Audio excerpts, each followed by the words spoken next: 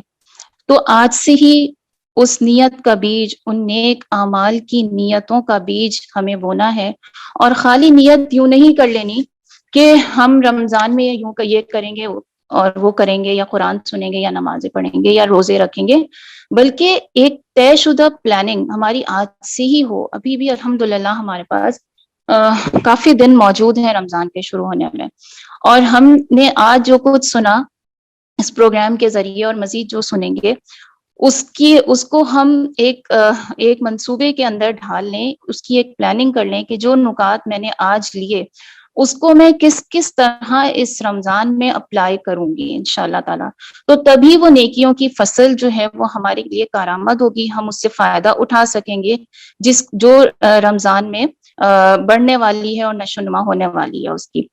اس کے لیے میں نے آج کے پروگرام کو 3 حصوں میں تقسیم کیا ہے، کوشش کریں گے ہم کہ ان تینوں حوالوں سے بات کر لیں۔ ایک تو یہ کہ رمضان المبارک میں کرنے کے لیے ہمیں اپنی روحانی تربیت کے حوالے سے کیا کام کرنے ہیں، پھر اپنی جسمانی صحت کے حوالے سے ہمیں کیا کام کرنے ہیں، اور تیسرا یہ کہ ہمیں گھریلو امور کے ضمن میں اپنے حقوق اور فرائض کی ادائیگی کے ضمن میں ہمیں کیا کیا کام کرنے ہیں۔ تو ان کو ہم لے کر چلیں گے انشاءاللہ تعالیٰ۔ اس پہ ہم تھوڑا سا کچھ پوائنٹس لے لیں گے کہ کس طرح ہم اپنے ایام کو بہتر انداز میں استعمال کر سکتے ہیں اور ان سے فائدہ اٹھا سکتے ہیں۔ تو پہلی چیز جو میں لوں گی وہ ہے ہماری روحانی تربیت کے ضمن میں، کیونکہ ظاہر ہے ہم بار بار یہ چیز سن بھی رہے ہیں کہ یہ تقویٰ کا مہینہ ہے، یہ نیکیوں کا مہینہ ہے، یہ قرآن کا مہینہ ہے، اور ہم سب کی یہ کوشش ہوتی ہے کہ ہم اس رمضان سے اس طرح فائدہ اٹھائیں جیسے کہ اس سے فائدہ اٹھانے کا حق ہے، یعنی یہ مہمان جتنے نعمتیں لے کر آ رہا ہے، جو انعامات لے کے آ رہا ہے، ان سے زیادہ ہم فائدہ اٹھائیں۔ تو عبادات کے حوالے سے بہت سی باتیں ہوئی، لیکن چونکہ ہم گھریلو خواتین ہیں اور ہم میں سے ہر فرد یا تو وہ بیوی یا ماں یا بیٹی یا بہن کسی نہ کسی روپ میں اپنی ذمہ داریاں اپنے گھروں میں ادا کر رہے ہیں، اس لیے میں ان دونوں چیزوں کو، یعنی ہماری روحانی تربیت اور ہماری گھر کی ذمہ داریاں، ان دو چیزوں کو ساتھ لے کر چلوں گی۔ تو ان دونوں چیزوں کو ساتھ لے کر چلنے میں سب سے پہلے ہمیں اپنے ذہن میں یہ والی بات واضح کرنی ہوگی کہ مومن کا ہر کام عبادت ہے۔ اگر ہم اس رمضان کی تیاری کے لیے آج سے ہی اپنی گھر کی صفائیاں شروع کر رہے ہیں، یا گھر میں سودے لا کر ڈال رہے ہیں، یا فریج کے اندر چیزیں بنا کر فریز کر رہے ہیں، تو کیا اس کا مقصد کوئی دنیاوی لذت کا حصول ہے؟ نہیں نا، بلکہ ہمارے سب کے ذہنوں میں یہ بات ہوتی ہے کہ ہم یہ کام اس لیے کر رہے ہیں تاکہ ہم اپنے گھر والوں کو بہترین انداز میں سحر اور افطار کی سہولیات مہیا کر سکیں، روزے داروں کا روزہ بہترین انداز میں کھلوا سکیں، اور یا یہ کہ ہم اپنے وقت کو بچا سکیں اور اپنی عبادات کو بہتر بنا سکیں، ہے نا۔ تو پھر یہ دنیاوی کام بھی ہماری عبادت بن گئے نا۔ تو الحمدللہ اللہ کا بڑا احسان ہے کہ ہم جتنے بھی حقوق اور فرائض اپنے گھر کے اندر انجام دیتے ہیں وہ سب کے سب عبادت ہیں۔ تو ایک چیز تو یہ پہلے کلیئر کر لیں، کیونکہ اکثر ہم یہ بات سنتے ہیں کہ رمضان سے پہلے یہ کر کے رکھ لو، وہ کر کے رکھ لو، تاکہ اس کام کے لیے فارغ ہو جاؤ، اس کام کے لیے عبادتوں کے لیے فارغ ہو جاؤ۔ تو میری پیاری بہنوں، اور خصوصاً وہ بہنیں جن کے چھوٹے چھوٹے بچے ہیں اور نماز بھی وہ فوکس نہیں کر پاتی، اور تلاوت بھی ان کی اس طریقے سے نہیں ہو پاتی جیسے کہ ایک خواہش ہوتی ہے اور ایک آرزو تمنا ہوتی ہے کہ بھئی ہمیں قرآن تو کم از کم مکمل کر لیں، یا اچھے طریقے سے ہم تلاوت تو پڑھ لیں، ایک سپارہ تو پڑھ لیں یا 1.5 تو پڑھ لیں۔ لیکن ہم یہ دیکھتے ہیں کہ کبھی کسی بچے کے رونے کی آواز ہے، کسی کو سلانا ہے، کسی کو اٹھانا ہے، کسی کو ناشتہ کرانا ہے، کسی کو دودھ پلانا ہے۔ تو یہ سب جو چیزیں جو ہم خواتین کے ساتھ ساتھ چل رہی ہوتی ہیں، اس میں ہمارے اوپر ایک چڑچڑا پن اور ایک جھنجھلاہٹ سوار ہو جاتی، اور ہمارے ذہن میں یہ بات آ رہی ہوتی ہے کہ شاید ہم روزے کا وہ حق ادا نہیں کر پا رہے، ہم اس رمضان سے وہ حاصل نہیں کر پا رہے جو یہ رمضان ہمیں دینا چاہ رہا ہے، یا اس کی جو برکتیں اور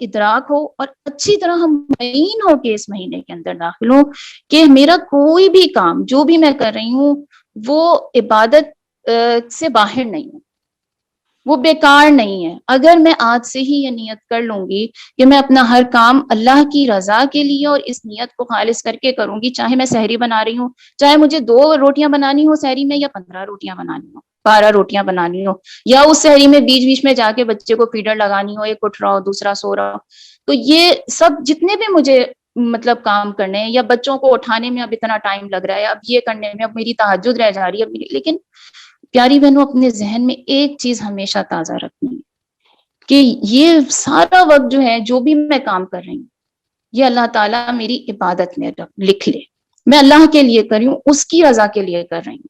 چاہے وہ وقت میرا بچوں کے ساتھ گزرے, چاہے وہ میرا وقت نماز کے اندر گزرا ہے یا تلاوت میں گزرا ہے. تو ایک یہ والی چیز جو ہے ہمیں ایک اطمینان بھی دے گی اور ہمارے اندر ایک شکر کی کیفیت بھی پیدا کرے گی. تو ایک یعنی نماز اور قرآن کے حوالے سے تو بات آئی بھی ہے, اور یہ بات میری بہنوں نے کی بھی ہے کہ ہمیں اس کو مزید بہتر بنانے کی ضرورت ہے. تو جن چیزوں پہ ہم فوکس نہیں کر پاتے ہیں, یعنی ان 11 مہینوں میں ہم جائزہ لے رہے ہیں کہ پچھلے رمضان میں ہم نے کیا کیا تھا اور ان 11 مہینوں میں کیا امپروومنٹ ہوئی اور اب مجھے کیا کرنا ہے. تو جو چیزیں رہ گئی ہیں, جو خانے خالی ہیں, ان کی طرف توجہ دیں, چاہے تلاوت کے حوالے سے, قرآن کے حوالے سے ہو, یا حفظ کے حوالے سے ہو, یا نمازوں کے حوالے سے ہو. اس کے علاوہ ایک چیز اور میں آپ کو صرف کی پوائنٹ بتانا چاہ رہی ہوں, کیونکہ ہمیں کافی چیزیں دیکھنی ہیں اور کافی چیزیں آ بھی چکی ہیں ہمارے پروگرام میں. تو ایک اور چیز اپنے ذہن میں ہمیشہ رکھیں کہ چاہے عبادات ہو, چاہے گھریلو امور, ایک اصول ہمارے پاس ذہن میں ہونا چاہیے کہ لیسر ان پٹ گریٹر آؤٹ پٹ. اس کی مثال میں آپ کو یہ دوں گی کہ جیسے کھانوں کے حوالے سے, یعنی جو بھی ہمیں سحور اور افطار کے اندر جو بھی چیزیں تیار کرنی ہوتی ہیں, اس میں ان چیزوں کو آپ اپنی فہرست میں رکھیں جو جلدی تیار ہونے والی, کم وقت لینے والی اور آپ ہماری صحت کے لیے بہترین. ٹھیک ہے. اسی طرح عبادات کے اندر بھی بعض اوقات ایسا ہوتا ہے, ہمیں بڑا افسوس ہوتا ہے, اللہ میں نے وہ والی نفل نہیں پڑھی, مجھے چاشت پڑھنی تھی, میں نے فلانے وقت میں بھی جو ہے نا وہ میں کھڑی نہیں ہو سکی, یہ کام تھا وہ کام تھا. تو یہ چیز ہمیں الجھن میں مبتلا کر دیتی ہے. تو اگر تو ہم یعنی الحمدللہ فرائض کی تو ادائیگی ہوتی ہی الحمدللہ, اس کے ساتھ ہم پہلا ٹارگٹ جو بنائے نا, پہلا ٹارگٹ وہ بنائے کہ جیسے آپ صلی اللہ علیہ وسلم کی حدیث ہے نا کہ اس شخص کے لیے جنت میں ایک گھر تعمیر کر دیا جاتا ہے جو دن میں 12 رکعت ادا کرے, یعنی 4 ظہر سے پہلے, 2 بعد, 2 مغرب کے بعد, 2 عشاء کے بعد اور 2 فجر سے پہلے. تو یہ پہلا فوکس اس پہ رکھیں کہ اگر میرے فرائض مکمل ہو رہے ہیں تو اب بھی مجھے جو آگے بڑھنا ہے وہ ان 12 رکعت کو پورا کرنا ہے. اس کے بعد پھر اپنا فوکس تہجد میں, ظاہر ہے ہم سحور کے لیے اٹھتے ہیں, لیکن بعض اوقات ایسا بھی ہوتا ہے کہ ہم سحری کی تیاری میں یا لیٹ ہو گئے ہیں یا کوئی اور ایسا مسئلہ ہے کہ ہم نماز کی ادائیگی نہیں کر پا رہے ہیں. تو اس وقت کو زیادہ سے زیادہ جو ہے وہ دعائیں کریں, کیونکہ اصل میں حضوری قلب مطلوب ہے کہ ہم اللہ کی طرف راغب ہوں, ہم اللہ سے رجوع کرنے والے ہوں. بہت ہی بہترین ہے کہ ہمارے پاس ٹائم ہو اور ہم اس طرح ہم اٹھیں کہ ہم تہجد کی نماز, کیونکہ عام دنوں میں تو ہم وہ نماز اتنا ہم پابندی نہیں کر پاتے, لیکن یہ سحری کا وقت ایسا ہوتا ہے کہ ہمیں اٹھنا ہی اٹھنا ہوتا ہے. تو تھوڑا 10 منٹ پہلے یا 15 منٹ پہلے اٹھ کر ہم اپنی تہجد کو ادا کر سکتے ہیں. تو جو چیزیں یعنی ہمیں کم وقت میں زیادہ فائدہ دینے والی ہیں ان کے اوپر ہم ضرور فوکس کر لیں, خواہ وہ گھریلو امور ہو یا وہ عبادات کے حوالے سے کوئی بات ہو. اس کے علاوہ ایک اور چیز, یعنی ہر جیسے ہم کہتے ہیں نا استغفار اور اذکار یا کلمات جو بھی اللہ تعالیٰ نے اللہ کے نبی صلی اللہ علیہ وسلم کے ذریعے کلمات ہمیں سکھائے گئے, ان کا زیادہ سے زیادہ ذکر, یا صبح شام کے اذکار, ان کا تو ہم کرتے ہی ہیں الحمدللہ تمام, اور اگر نہیں کرتے تو ان کو بھی اپنی فہرست میں رکھیں, کیونکہ صبح و شام کے اذکار یا استغفار کا اہتمام یہ تو ایسی چیزیں ہیں کہ وہ ہماری زندگی میں شامل ہونی چاہیے. تو اگر ہم پہلے نہیں کرتے تو اب کریں, اور اگر اب کرتے ہیں تو مزید بھی پابندی کریں اور گھر والوں کو بھی اس کی پابندی کرائیں. لیکن اس کے ساتھ ساتھ ایک چیز جس پر ہم کر سکتے ہیں اس کو, یعنی ایک ٹارگٹ کے طور پر لے سکتے ہیں کہ مجھے ایک کمی مطلب خواتین کے اعتبار سے بھی لگتی بھی, اور آپ وسلم کی حدیث کے اندر بھی ہے کہ یہ ناشکری ہوتی ہیں. تو شکر گزاری کا جو پہلو ہے نا اس کو تھوڑا سا اپنے یعنی ٹارگٹس کے اندر رکھیں کہ اس رمضان کے اندر میں اللہ کی نعمتوں کے اوپر غور کروں گی، یعنی وہ نعمتیں جو اس نے مجھے عطا کی، اور اس کے لیے ہمیں کوئی ایکسٹرا ٹائم لگانے کی ضرورت نہیں ہے، کیونکہ اللہ تعالیٰ نے سورہ آل عمران میں فرما دیا کہ وہ تو کھڑے، اولی الالباب کون ہے کہ جو کھڑے بیٹھے لیٹے ہر حال میں اللہ کو یاد کر رہے ہوتے ہیں، اللہ کی نعمتوں پر شکر کر رہے ہوتے ہیں، اس کا ذکر کر رہے ہوتے ہیں. تو چاہے میں کچن میں جو ہے وہ افطاری بنا رہی ہوں، چاہے سحری بنا رہی ہوں، چاہے میں دسترخوان لگا رہی ہوں، چاہے صفائی کر رہی ہوں، چاہے بچوں کو سنبھال رہی ہوں، کوئی بھی کام میں کر رہی ہوں، اس پہ میں غور کرتی رہوں کہ اس میں اللہ نے میرے لیے کیا آسانیاں رکھی ہیں، اللہ نے اس کو میرے لیے کیسے نعمت بنائے. کتنا غصہ آتا ہے نا جب ہم نماز کے لیے وضو کر کے آتے ہیں اور دوپٹہ باندھ رہے ہوتے ہیں اور ادھر سے جو ہے 2 بچے لڑنا شروع ہو جاتے ہیں، اور ایک ایک ہاتھ ہم جڑتے ہیں کہ تم لوگ جو ہے نا مجھے نماز پڑھنے کے لیے بھی فارغ نہیں چھوڑتے. تو یہ واقعتاً یہ ہماری زندگیاں ہیں اور یہ ہماری فطرت بھی ہے کہ ہم ایسی چیزوں سے بہت اکتا بھی جاتے ہیں کہ ہمیں کسی بھی عبادت کے لیے ہم اپنے آپ کو یکسو نہیں کر پاتے. تو اللہ کا شکر ادا کریں. اس وقت جس وقت مجھے اس چیز کے اوپر غصہ آ رہا ہے، میں یہ سوچوں کہ وہ جو قرآن میں نے دورے قرآن میں سنا تھا، وہ جو کلاس لی تھی، جو میں روز پڑھ رہی ہوں، اس کے اوپر میں نے کتنا غور کیا. تو یہ ایک نقطہ یہ بھی ہے آج کے پروگرام کے حوالے سے میرا، کہ قرآن کو ختم کرنا یا 1 سپارہ پڑھنا یا 1.5 پڑھنا، یا دورہ قرآن اٹینڈ کرنا یا نمازوں کی زیادہ سے زیادہ کثرت کرنا، یہ سب تو اس کے لیے تو میں بہت حریص ہوتی ہوں کہ میں کروں، لیکن وہ قرآن جو میں پڑھ رہی ہوں اس پہ میں نے کیسے غور کیا، اس کی ایک مثال میں آپ کو دینا چاہتی ہوں، خصوصاً اس حوالے سے جو میں نے ابھی ایک مثال آپ کے سامنے رکھی کہ گھریلو امور کے اندر ہم عموماً چڑچڑاپن اور غصہ اور جھنجھلاہٹ کے شکار ہو جاتے ہیں. تو اس کی ایک مثال میں آپ کے سامنے رکھنا چاہتی ہوں کہ جیسے ایک قرآن کی ایک آیت ہے سورہ لقمان میں، اللہ تعالیٰ فرماتے ہیں نا کہ وَغْضُضْ مِن صَوْتِكَ إِنَّ أَنكَرَ الْأَصْوَاتِ لَصَوْتُ الْحَمِيرِ. تو یہاں پر کیا فرمایا گیا ہے کہ اپنی آواز کو نیچا رکھو، پست رکھو. بے شک آوازوں میں سب سے بری آواز اس کی آواز ہے گدھے کی آواز. اگر میں قرآن پر غور کرنے والی ہوں تو میں سوچوں گی کہ یا اللہ، سب سے بری آواز تو گدھے کی آواز ہے. جب میں چیخ چلا رہی ہوتی ہوں، جب میں غصہ اور جھنجھلاہٹ کا اظہار کر رہی ہوتی ہوں، تو کیا میں اس سے مشابہ ہو جاتی ہوں؟ اس کی ایک پریکٹیکل صورت بھی ہو سکتی ہے. اس طرح کی جو آیات ہیں نا، جو ہمارے اندر کمیاں ہیں، ان آیات ہم یاد کریں، ان کو کسی مناسب جگہ پر اپنے سامنے لکھ کر لگائیں اور بچوں کو اس کے اندر شامل رکھیں، کیونکہ ماں جو ہے اس کا عکس بچوں کے اوپر آتا ہے، وہ ریفلیکٹ کر رہی ہوتی ہے، بچے اس کا ریفلیکشن ہوتے ہیں نا. تو بچوں کو بھی اپنے ساتھ شامل رکھیں کہ دیکھو اللہ تعالیٰ نے تو قرآن میں یہ فرمایا ہے، اور ہمیں جو ہے نا اس کی پابندی کرنی ہے. کہیں ایسا تو نہیں ہوتا جب ہم چیخ چلا رہے ہوتے ہیں تو ہماری شکل بھی ایسی بن جائے، ہم ایسے لگ رہے ہوں. جب میں اور آپ ایک گھریلو ذمہ دار کی حیثیت سے، گھر کے ایک ذمہ دار کی حیثیت سے، چاہے ہم بیوی کی حیثیت سے یا ماں کی حیثیت سے اس چیز کے اوپر اپلائی کریں گے، تو اس چیز کو اپنے اوپر اپلائی کریں گے تو آپ خود دیکھیں گے کہ وہ چڑچڑاپن، وہ جھنجھلاہٹ، وہ غصہ جو میرے اوپر روزے کی حالت میں سوار رہتا تھا، جب میں اس سے نجات پا لوں گی تو گھر والوں کو ایک مومنہ، ایسی مومنہ جو بہترین روزے دار مومنہ کے روپ سامنے آئے. ورنہ کیا ہو رہا ہوتے، بچے بول رہے ہوتے بھائی امی کو تنگ نہیں کرو، امی کا روزہ، امی زیادہ نہیں، امی کو تنگ کرو، دیکھو امی کا روزہ ہے، امی غصے میں آ جائیں گی، امی کا روزہ ہے. یعنی جو ہم نے روزے کا ایک جو عکس جو ایک بنایا ہوا ہے، وہ کیا ہے کہ روزے میں تو جو ہے نا یہ ایک عمومی چیز ہے، غصہ آنا اور جھنجھلاہٹ ہونا اور بچوں کی مار پٹائی، یہ تو ایک عام سی چیز ہے. حالانکہ روزے دار ماں کا ایک سمبل ہمیں اپنے بچوں کو دکھانا چاہیے کہ روزے دار ماں تو ایسی ہوتی ہے جو تحمل کرنے والی، جو غصے کو برداشت کرنے والی، جو ان تمام چیزوں سے، یعنی چیخ پکار جھنڈلا جو عام دنوں میں ہم کر رہے ہوتے ہیں، اس سے دور رہنے والی ہوتی ہے. تو آپ یہ دیکھیں گے کہ اس کا اثر صرف آپ کے اوپر ہی نہیں ہوگا. یہ جو ہم کہتے ہیں ہمارے سر میں درد ہو رہا ہے، یہ ہو گیا، وہ ہو گیا، آج تو بچوں نے بڑا تھکایا، تو ان سب چیزوں سے نہ صرف ہم بچیں گے، ہماری اپنی صحت کے اوپر اچھا اثر پڑے گا، بلکہ گھر کا ماحول بھی پرسکون ہوگا. پھر آپ دیکھیے گا کہ گھر کے اندر جو ہے وہ نیکیوں کا ماحول کیسے پرورش پاتا ہے. پھر ہم دیکھیں گے کہ نیکیوں کا موسم بہار کیسے ہمارے لیے فائدہ مند ہو جاتا ہے. پھر ایک اور چیز یہ کہ جب بھی یعنی کوئی بھی امور آپ کر رہے ہیں، گھر کے کام کر رہے ہیں، یا کوئی چاہے وہ عبادات کے حوالے سے ہو یا گھر کے کاموں کے حوالے سے ہو، اس میں اپنے ساتھ اپنے بچوں کو شریک رکھیں، کیونکہ آج کل بچے گھر کے اندر ہیں، کلاسز بھی گھر میں ہی ہو رہی ہیں، اس کے بعد بھی ان کا ٹائم گھر میں ہی گزرتا ہے. تو جو بھی آپ عبادات کر رہی ہیں، اذکار کر رہی ہیں، قرآن پڑھنے بیٹھی ہیں، یا کوئی مطالعہ کر رہی ہیں، یا آپ دوسرے گھر کے کاموں میں مصروف ہیں، اس کے اندر اپنے بچوں کو شامل رکھیں، اور بچوں کے اندر بار بار یہ بات تازہ کرتی ہیں کہ یہ چیز جو ہے نا ہماری نیکیوں میں اضافہ کرے گی.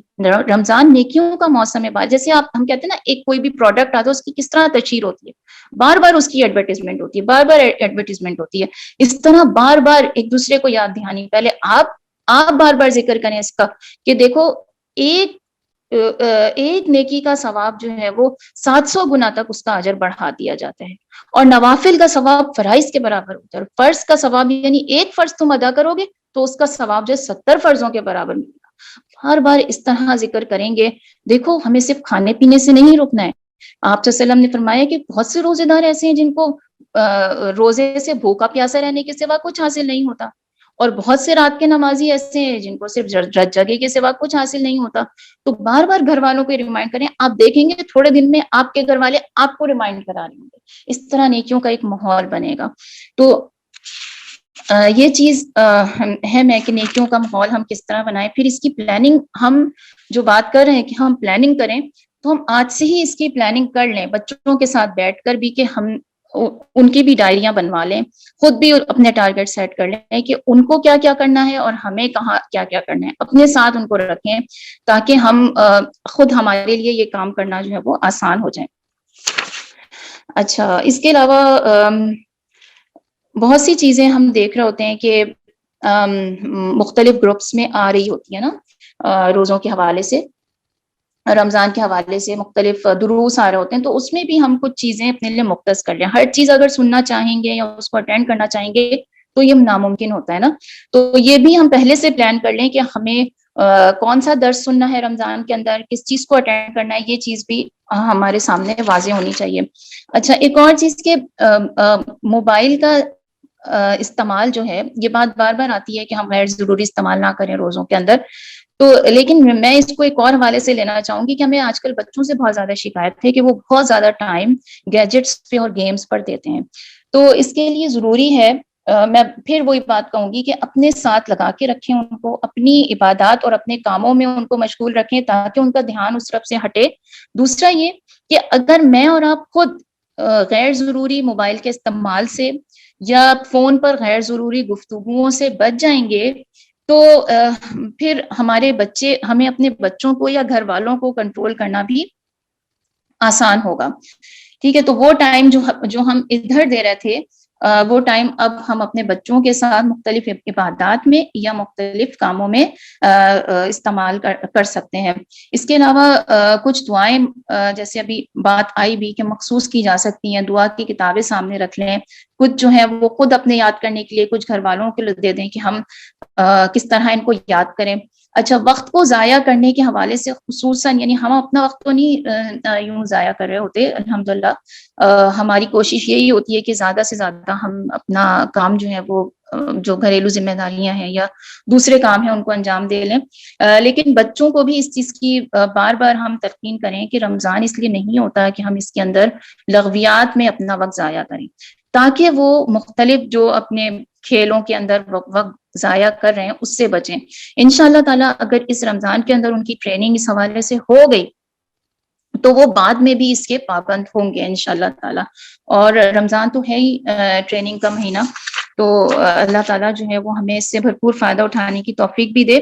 اچھا، اب جو ہے ہم اس حوالے سے تھوڑی سی بات کر لیتے ہیں کہ ہمیں اپنی صحت جو یا جسمانی تربیت یا صحت کے ضمن میں ہمیں جو ہے وہ کون سے کام کرنے ہیں نا. اچھا، رمضان جو ہے وہ جسمانی صحت کی امپروومنٹ کا بھی بہترین موقع ہے، لیکن عموماً یہ سمجھا جاتا ہے کہ روزے سے کمزوری ہو جاتی ہے. اب روزے آ رہے ہیں، دیکھو روزے رکھنے پڑیں گے. مطلب ایک ہمارا یہ کانسیپٹ بنا ہوا ہے ہمارے معاشرے کے اندر کہ رمضان کے اندر تو یعنی صحت جو ہے نا وہ ڈاؤن ہو جاتی ہے، یعنی یہ تو صحت یہ تو بڑا مطلب اس کے بعد اب اچھا تم نے 30 روزے رکھے نا اس لیے کمزور لگ رہی ہو. تو یہ جو ایک کانسیپٹ ہے نا یہ غلط کانسیپٹ ہے. یہ وجہ اس کی یہ ہے کہ ہم نے اپنے جو میلز یعنی جو ہم نے رمضان کو ہم نے ایک فوڈ فیسٹیول بنا لی. حالانکہ رمضان تو آیا اس لیے ہے کہ وہ نہ صرف یہ کہ ہماری روحانی بالادگی کرے یعنی ہماری روح کو نشوونما دے بلکہ ہماری صحت کو بہتر بنانے کے لیے رمضان آتا ہے. جیسے ہم کہتے ہیں نا کبھی ہمارا موبائل ہمیں تنگ کر رہا ہوتا ہے تو ہم اس کو ریفریش کرتے ہیں, تو رمضان اس لیے آتا ہے کہ وہ ہماری باڈی کو ریفریش کرے, ہماری صحت کو ریفریش کرے. تو یہ جو مہینہ ہے یہ فوڈ فیسٹیول کا مہینہ نہیں ہے, یہ فیسٹ کا مہینہ نہیں ہے, بلکہ یہ ایسے غذا استعمال کرنے کا مہینہ ہے کیونکہ اللہ تعالیٰ نے روٹین تو بنا دی. ہماری نبی صلی اللہ علیہ وسلم نے ہمارے لیے ایک روٹین سیٹ کر کے دے دی, اور آپ صلی اللہ علیہ وسلم نے سنت طریقوں سے وہ چیزیں بھی بتا دی, وہ ساری چیزیں بھی بتا دی جو ہمارے لیے کھانے پینے میں مفید ہیں. لیکن اس کو ہم نے اپنے لیے بوجھ یوں بنایا کہ ہم نے تو اس کو ایک فوڈ فیسٹیول بنا لیا کہ ہم نے تو بڑی بڑی لسٹیں تیار کی کہ اب ہمیں یوں یہ پکانا ہے وہ کھانا ہے. یعنی پورے سال میں جو ہم نہیں کھاتے وہ ہم رمضان کے اندر ہماری وہ ہوتا ہے کہ ہم نئی نئی ترکیبیں جو ہیں وہ, اور کچھ میڈیا نے بھی ہمارے لیے ایسا یہ ماحول بنا دیا ہے کہ رمضان تو مہینہ اس چیز کا ہے کہ نئی ترکیبیں ٹرائی کریں اور نئے نئے کھانے بنائیں اور یہ اور وہ. تو آپ کے سامنے کچھ چیزیں سلائیڈ کے اوپر بھی آ رہی ہوں گی کہ آپ یہ دیکھیں کہ ہمارا زیادہ تر زور جن چیزوں کے اوپر ہونا چاہیے وہ چیزیں ہیں جو ہماری باڈی کو صحت مند رکھ سکیں. کیونکہ آج بھی ماڈرن سائنس جو ماڈرن گائیڈ لائن جو ہمیں دیتی ہے, سائنس میڈیکل سائنس دیتی ہے صحت مند خوراک کے حوالے سے, وہ وہی ہیں جو 1400 سال پہلے نبی صلی اللہ علیہ وسلم نے ہمیں بتا دی تھی. دیکھیں قرآن میں سورہ طٰہٰ میں اللہ تعالیٰ فرماتے ہیں آیت نمبر 81 میں, کلوا من طیبات ما رزقناکم ولا تطغوا فیہ, کہ جو کچھ ہم نے تم کو دیا ہے اس میں سے کھاؤ اور زیادتی نہ کرو, سرکشی نہ کرو. اصل میں تو یہ جو اوور ایٹنگ ہے جو جس کا ہم رمضان میں شکار ہو جاتے ہیں یہ دنیاوی لذتوں کو بڑھا دیتی ہے اور روح کی نشوونما میں رکاوٹ بنتی ہے. اسی لیے نبی صلی اللہ علیہ وسلم نے فرمایا ہے کہ بدترین برتن پیٹ ہے جسے بھرا جاتا ہے, لہٰذا معدے کے 3 حصے کر لو, ایک کھانے کے لیے, دوسرا پانی کے لیے اور تیسرا ہوا کے لیے. تو یہ اوور ایٹنگ تو اسلام میں آپ سمجھیں کہ آپ صلی اللہ علیہ وسلم کا طریقہ ہی نہیں تھا, سنت طریقہ ہی نہیں کہ آپ کبھی بھی پیٹ بھر کے نہیں کھانا کھایا کرتے تھے, اور مسلمانوں کو اسی چیز کا حکم دیا گیا. لیکن رمضان کا مہینہ ہم نے تو اس چیز کے لیے مخصوص ہی کر دیا ہے کہ ہم خوب پکاتے بھی ہیں اور خوب کھاتے بھی ہیں. حالانکہ اللہ تعالیٰ نے جو روٹین ہمارے لیے سیٹ کی سحور اور افطار کی, اس میں تو ہمیں کم کھانا چاہیے اور کم پکانا چاہیے. یعنی ایک میل تو ہم مس کرتے ہیں نا دوپہر کا اس کے اندر, لیکن اس کے باوجود ہمارے سودے بھی پورے سال سے زیادہ ہوتے ہیں اور ہمارا کھانا پکانے کا یعنی دورانیہ بھی اور مقدار بھی سب بڑھ جاتی ہے. تو ایک تو یہ ایک چیز تو ہم یہ دیکھ لیں کہ زیادہ تر زور جو ہمیں رکھنا ہے, اگر آپ اس سے پہلے والی سلائیڈ ذرا دکھا دیں جو آپ نے پہلے ایک سرکل دکھایا تھا, اس میں آپ دیکھ لیں کہ جو زیادہ حصہ موسٹ آف دی پورشن ہماری جو ڈائٹ کا ہونا چاہیے وہ فروٹس اور ویجیٹیبل اور سیریلز وغیرہ ہیں.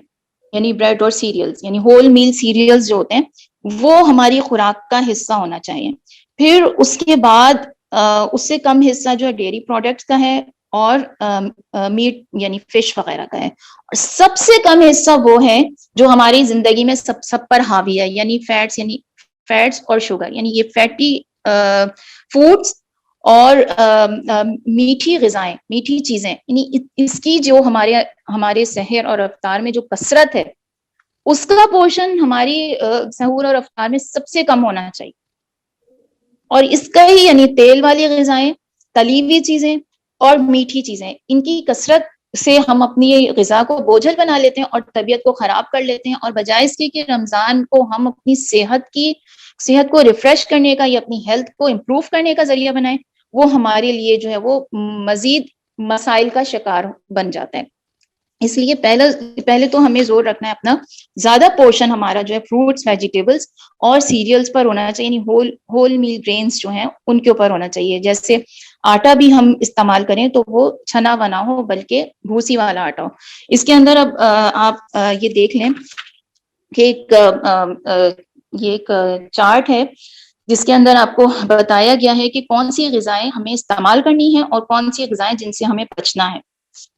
تو اس میں جو چیزیں ہمیں استعمال کرنی ہیں وہ میں پہلے آپ کے سامنے رکھتی ہوں.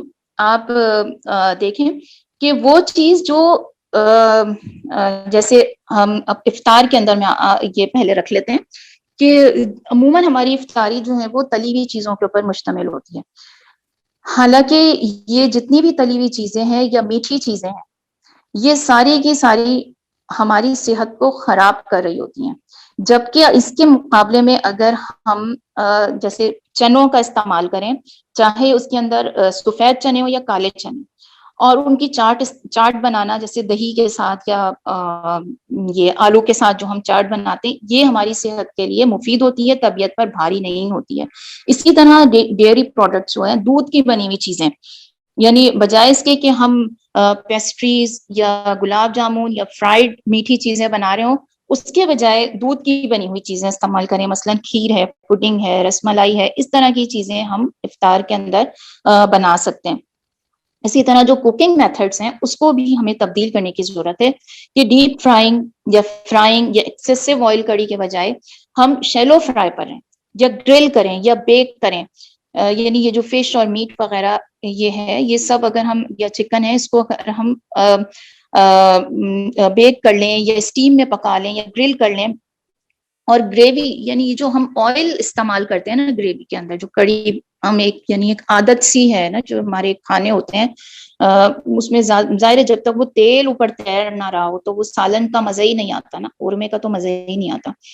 تو اس کو بھی ہمیں گریجولی اگر ہم اس رمضان کے اندر ریڈیوس کرنے کی کوشش کریں، یعنی اگر ہم 5 ٹیبل اسپون یوز کرتے ہیں تو 4 کریں، 4 کرتے ہیں تو 3 کریں، یعنی گریجولی اس کو ریڈیوس کرنے کی کوشش کریں. تو آپ یقین کریں کہ گھر والوں کو بھی پتہ نہیں چلے گا، اور انشاءاللہ ہم آہستہ آہستہ ان کو اس ڈائٹ پلان پہ لے آئیں گے جو رمضان ہمیں دینا چاہ رہا ہے.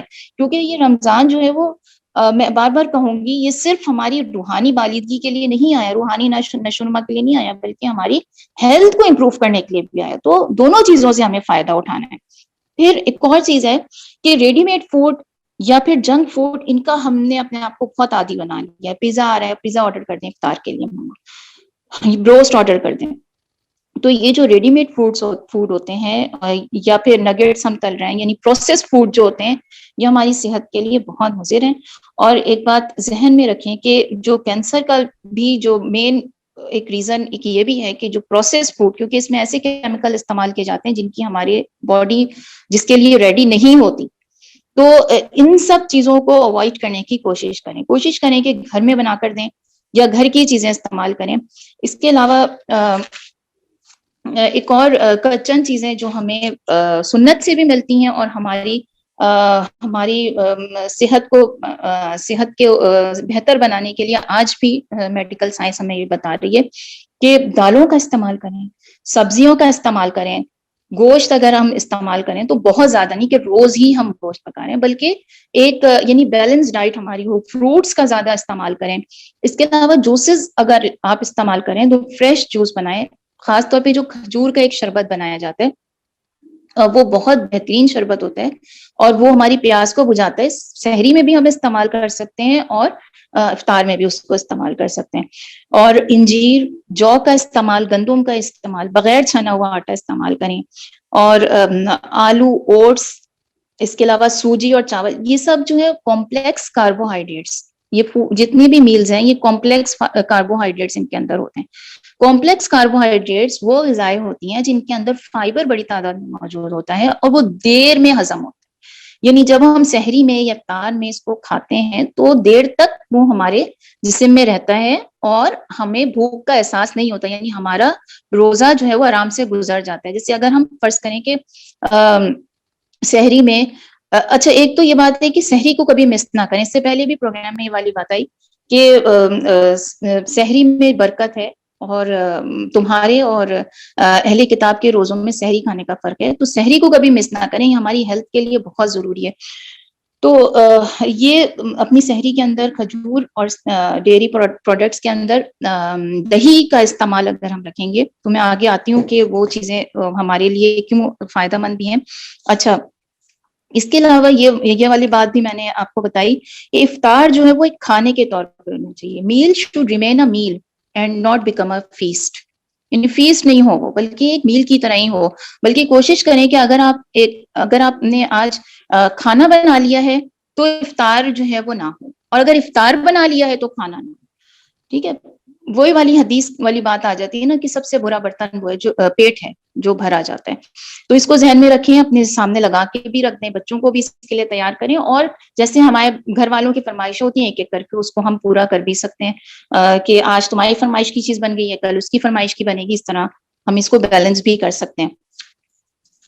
اچھا، اس کے علاوہ ایک دو چیزیں جس کے اوپر میں بات کرنا چاہ رہی تھی کہ اکثر جو ہے وہ سحری کے بعد ہارٹ برن کی شکایت ہوتی ہے خواتین کو، یعنی یہ میں نارمل روٹین کی بات کر رہی ہوں۔ جو لوگ ڈائبٹک ہیں یا اور کسی بلڈ پریشر یا مختلف عارضوں میں مبتلا ہیں، ان کو تو اپنے عجیب رجوع کر کے اس کے حوالے سے بات کرنی چاہیے، یا ہاں وہ دیکھیں کہ مطلب ان سے پورا ڈائٹ پلان لے لیں۔ لیکن عمومی طور پہ جو ہمیں ہارٹ برن ہوتی ہے اکثر خواتین کو ہو جاتی ہے، تو اس کے لیے اگر ہم دہی کا استعمال کریں گے یا تیل والی اور مرچوں والی غذائیں استعمال نہیں کریں گے، سحری میں کھجور کا استعمال کریں گے، تو یہ جو جلن سینے میں ہوتی ہے دن میں وہ نہیں ہوگی۔ اس کے علاوہ ایک ہیڈ ایک، یہ سر میں درد کا بڑا ایک مسئلہ ایشو آتا ہے، تو اس کو بھی کور کرنے کے لیے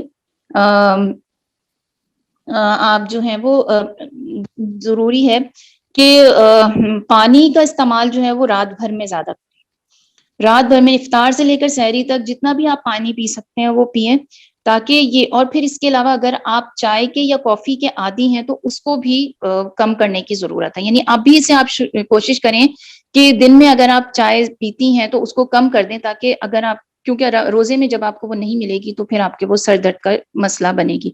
تو یہ چند چیزیں ہیں جو میں نے آپ کے سامنے رکھی ہیں۔ اللہ تعالیٰ ہمیں اس رمضان سے بہترین فائدہ اٹھانے والا بنائے۔ اور باتیں تو اور بھی بہت ساری تھیں، لیکن وقت جو ہے وہ ختم ہو گیا ہے۔ انشاءاللہ تعالیٰ اللہ سے امید ہے کہ وہ ہمارے اس رمضان کو ہمارے حق میں حجت بنائے گا، اور ہمارے خاندان والوں کے لیے اور تمام لوگوں کے لیے جو اس سے فائدہ اٹھانا چاہتے ہیں ان کے لیے اجر اور ثواب کا باعث بنائے گا، اور تو پوری دنیا کے مسلمانوں کے لیے عافیت کا باعث بنے گا۔ وآخر دعوانا الحمد للہ رب العالمین۔ السلام علیکم ورحمۃ اللہ۔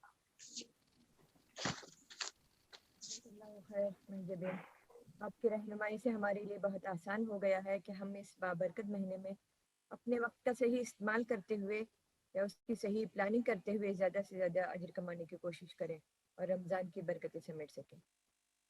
ہم اپنے سامعین کو یاد دہانی کراتے چلیں کہ دورہ تفسیر کا آغاز انشاءاللہ 3 اپریل سے ہوگا، اور روزانہ ایک پارہ کی مختصر تفسیر پیش کی جائے گی، اور اس طرح 30 دن میں پورا قرآن مکمل ہو جائے گا انشاءاللہ۔ پھر اس دورہ تفسیر کے بعد اسی دن روزانہ کچھ دلچسپ کوئز بھی واٹس ایپ گروپ پر بھیج دیے جائیں گے۔ اگر کوئی بہن واٹس ایپ گروپ میں شامل ہونا چاہیں تو چیٹ باکس میں اس کا لنک دیا گیا ہے، آپ اس پر کلک کر کے اس گروپ میں شامل ہو سکتے ہیں۔ یہ دورہ تفسیر کی جو ٹائمنگ ہوگی وہ صبح 9 بجے سے 11:30 بجے بحرین کے وقت کے مطابق ہوگی، اور انڈیا کے وقت کے مطابق 12 سے 2 بجے تک اس کی ٹائمنگ رہے گی۔ اور آج کا یہ جو پروگرام ہے یہ بھی یوٹیوب چینل پر اپلوڈ کر دیا جائے گا، تاکہ جو لوگ آج کے اس پروگرام میں شامل نہ ہو سکے ہوں تو وہ یہ پروگرام سن سکے۔ اور جو ہمارا دورہ تفسیر کا پروگرام ہوگا یہ ہمارے یوٹیوب چینل پر اردو کمیونٹی بحرین پر نشر کیا جائے گا۔ آپ تمام سے پھر ایک بار گزارش ہے کہ اس دورہ تفسیر میں خود بھی شریک ہوں اور زیادہ سے زیادہ لوگوں کو اس کی دعوت دیں، تاکہ آپ کئی گنا اجر کما سکیں۔ اللہ تعالیٰ کا شکر ہے کہ آج کا پروگرام بحسن و خوبی انجام پایا، اور میں تہہ دل سے اب تمام سامعین اور آج کے مقررین کا شکریہ ادا کرتی ہوں کہ آپ نے اپنا قیمتی وقت دیا اور بہت ہی صبر کے ساتھ پروگرام کو سنا۔ اللہ تعالیٰ آپ سب کو جزائے خیر عطا کرے۔ اللہ تعالیٰ سے دعا ہے کہ وہ ہمیں رمضان تک پہنچا دے اور آج جو کچھ ہم نے سنا ہے اس پر پوری طرح عمل کر سکیں اور آنے والا رمضان ہمارے لیے بخشش اور مغفرت کا ذریعہ بن جائے۔ اللہ تعالیٰ ہمارے یہاں بیٹھنے، بولنے اور سننے کو قبول فرمائے، آمین۔ سبحان اللہ و بحمدہ، سبحانک اللہم و بحمدک، نشہد ان لا الہ الا انت، نستغفرک و نتوب الیک۔ آج یہیں پر آج کے پروگرام کا اختتام ہوتا ہے۔ جزاکم اللہ خیرہ۔ السلام علیکم ورحمۃ اللہ وبرکاتہ۔